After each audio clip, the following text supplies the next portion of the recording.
L'École supérieure d'administration, d'économie, de journalisme et des métiers de l'audiovisuel ESAE offre de nouveaux challenges pour l'année universitaire 2023-2024. Étudiantes et étudiants, parents d'élèves nouveaux bacheliers, ESAE, c'est la garantie d'une formation de qualité à des conditions très avantageuses. À Gbedjromede, à Papa, à Boumekalavi et Parakou, inscrivez-vous en administration générale, administration du travail et de la sécurité sociale, trésor et finances publiques, impôts, diplomatie et relations internationales, journalisme et métiers de l'audiovisuel, gestion des marchés publics, planification et développement local, sciences économiques, sciences juridiques et toutes les filières des sciences de gestion. ESAE vous offre des bourses, demi-bourses et de réductions pour les premières inscriptions dans toutes ces filières. Waouh! En licence 1, 2 et 3 et en master, bénéficiez jusqu'à 50% de réduction sur tous nos sites. N'est-ce pas génial? Infoline. ESAE Gbedjromede, 3e rue à droite en quittant le carrefour Le Jador pour la BIBE Jéricho ou au plus 229 90 93 65 21 98 98 14 00 à Kpakpa au plus 229 52 88 33 33 à Boumekalavi au plus 229 52 88 44 44 Parakou au plus 229 52 46 12 12. ESAE, l'excellence à un an.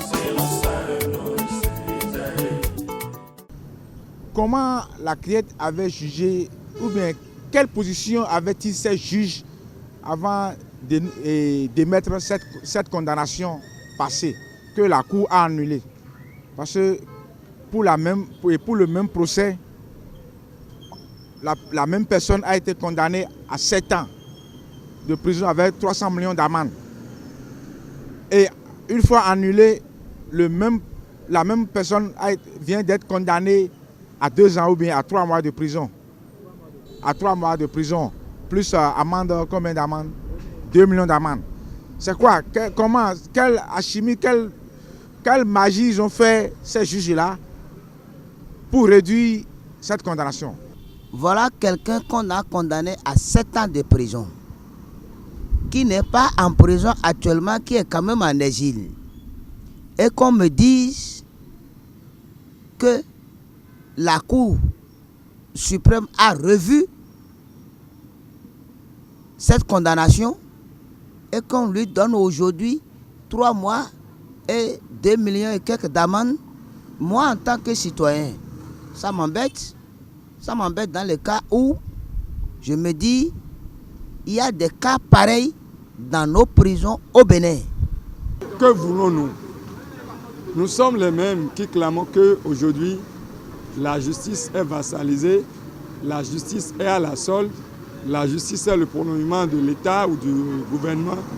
Mais dans le même temps où la justice arrive en matière de procédure, aller dans le sens du droit pour donner raison ou situer telle ou telle partie, nous sommes les mêmes encore à nous en plaindre. La justice de mon pays a dit le droit ou non, à eux de juger. Mais moi, citoyen lambda, je dis, c'est bon aujourd'hui pour l'intéresser, qui devait faire normalement 3 mois, et que s'il était en prison, il allait déjà faire 3 ans aujourd'hui, et qu'on viendra lui dire, voilà, tu devais faire 3 mois. Je pense qu'aujourd'hui, nous devons faire suffisamment confiance à la justice. Et c'est le lieu aussi d'exhorter les juges et les cours et tribunaux de savoir que les décisions qu'ils donnent impactent non seulement la vie de celui qui est mis en cause, mais de toute la communauté nationale et internationale. Ceux-là qui suivent de près les décisions issues des cours et tribunaux qui, à un moment donné, quand il y a rebondissement ou il y a rétrogradation, les justiciables se posent la question, est-ce que nous sommes dans le même état? Est-ce que nous sommes dans un état de droit? Moi, je ne peux que féliciter la justice en ses démembrements et composantes pour la difficile tâche qu'elles accomplissent au quotidien.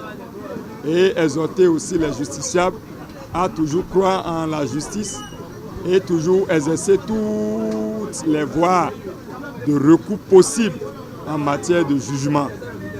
Jusqu'en dernier ressort, jusqu'à satisfaction, je pense qu'aujourd'hui, nous devons faire suffisamment confiance à la justice.